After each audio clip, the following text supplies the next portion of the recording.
Assalamualaikum warahmatullahi wabarakatuh. Perkenalkan, nama saya Suarlin, absen 33 dari 10 IPS 3. Kali ini saya akan menjelaskan tentang kerajaan Islam di Sumatera. Kerajaan Islam di Sumatera terdiri dari 5 kerajaan. Yang pertama, 1. Kerajaan Perlak. Ditinjau dari kondisi geografisnya, Kerajaan Perlak terletak di Sumatera bagian utara, tepatnya di Kecamatan Peurelak, Kabupaten Aceh Timur. Letak Kerajaan Perlak sangat strategis karena dekat dengan Selat Malaka. 2. Dilihat dari politiknya. Kerajaan Perlak didirikan oleh Sultan Alaiddin Syed Maulana Abdul Aziz Shah pada tahun 1840. Pada awalnya kerajaan ini menganut aliran Syiah, akan tetapi pada saat Sultan Alaiddin Syed Maulana Abbas Shah 888 sampai 913 Masehi memimpin kerajaan Perlak, aliran Sunni mulai berkembang di sana. 3. Kondisi ekonominya. Letak kerajaan Perlak yang sangat strategis membuat perekonomian kegiatan bertumbuh pada kegiatan perdagangan. 4. Agama. Masyarakat yang berada di lingkungan kerajaan Perlak menganut aliran Syiah dan Sunni. 5. Sosial budaya. Masyarakat Muslim di kerajaan Perlak hidup berdampingan bersama masyarakat yang masih memeluk Hindu dan Buddha. 2. Kerajaan Samudra Pasai. Dilihat dari kondisi geografisnya, letak kerajaan Samudra Pasai diperkirakan 15 km di sebelah timur Lok Seumawe, Aceh. Kondisi tanah yang subur turut mendukung kemajuan kerajaan tersebut. Selain itu, terdapat 2 sungai besar, yaitu Sungai Peusangan dan Sungai Pasai. 2. Politik. Kerajaan Samudra Pasai didirikan oleh Marahsilu yang kemudian bergelar Sultan Malik As-Saleh. Sultan Malik As-Saleh membangun kerjasama dengan kerajaan Perlak dengan menikahkan putri Raja Perlak, Ganggang Sari. 3. Ekonomi. Letak yang sangat strategis menyebabkan kerajaan Samudra Pasai menjadi pusat perdagangan pada abad waktu itu. 4. Agama. Pengaruh Samudra Pasai sebagai pusat agama Islam menyebarkan Islam ke bagian Sumatera Utara, Semenanjung Malaka, dan Jawa. Sebagian besar penduduk Samudra Pasai memeluk agama Islam. 5. Sosial budaya. Hukum Islam mengatur kehidupan sosial budaya masyarakat Samudra Pasai. Demikian, kehidupan sosial dan budaya masyarakat Samudra Pasai memiliki kesamaan dengan masyarakat Arab. Yang ketiga, Kerajaan Aceh Darussalam. Ditinjau dari kondisi geografisnya. Kota Banda Aceh yang terdapat di ujung pulau Sumatera, seperti tampak pada peta, diperkirakan menjadi pusat Kerajaan Aceh Darussalam. Pada masa lalu, Kerajaan Aceh Darussalam menjadi pusat perdagangan yang ramai. Hal ini didukung oleh letak yang strategis. 2. Politik. Kerajaan Aceh Darussalam merupakan gabungan dari kerajaan, yaitu Kerajaan Aceh Al-Kamal. Penggabungan ini dirintis oleh Muzaffar Shah.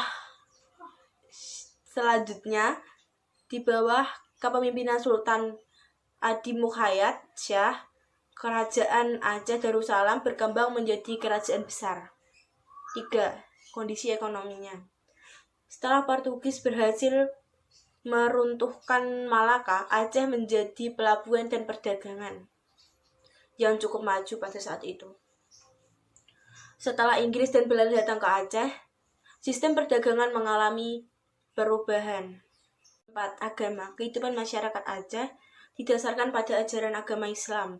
Pendidikan ke jenjang yang sistematis dan tingkatan sebagai berikut. 1. Meusanah. 2. Rangkang. 3. Dayah Taukodik. 5. Sosial budaya.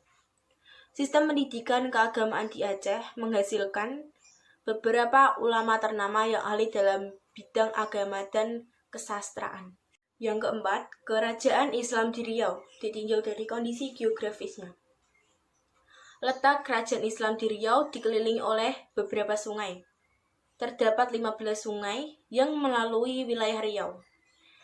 Sungai Siak, Sungai Rokan, Sungai Kampar, dan Sungai Indragiri merupakan sungai yang berperan penting sebagai sarana perhubungan dan perdagangan di wilayah Riau. 2. Politik. Pada awalnya kerajaan Siak, Kampar, dan Indragiri dikuasai oleh kerajaan Malaka. Seiring melemahnya kekuasaan kerajaan Malaka, kerajaan Siak, Kampar, dan Indragiri mulai memisahkan diri. 3. Ekonomi.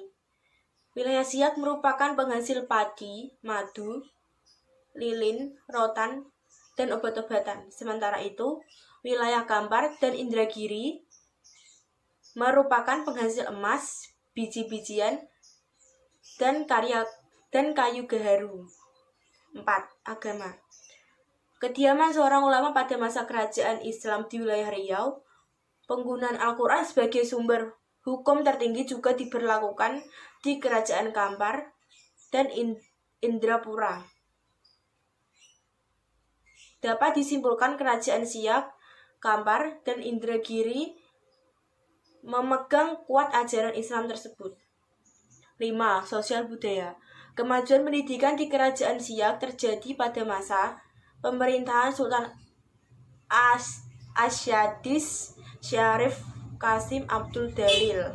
Dan kita masuk ke kerajaan yang terakhir, yaitu kerajaan Islam di Jambi.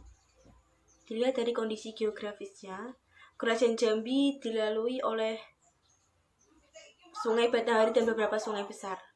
Sungai tersebut dapat membantu masyarakat untuk melakukan pelayanan dan perdagangan.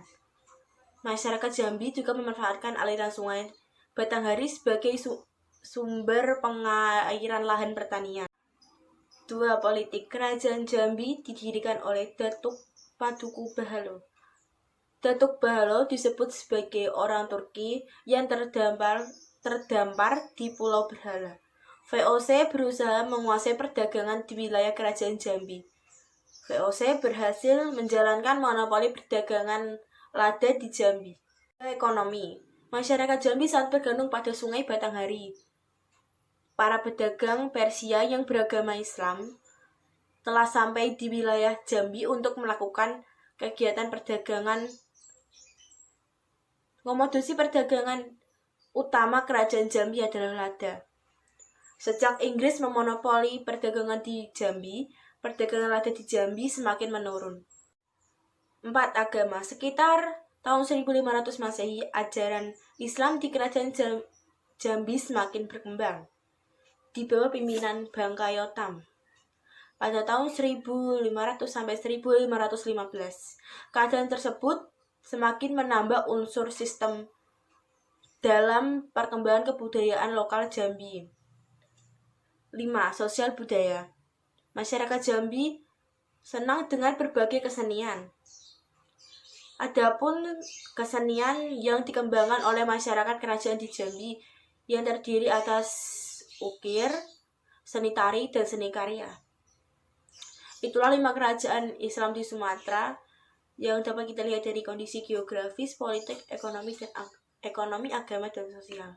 Sekian, terima kasih. Wassalamualaikum warahmatullahi wabarakatuh.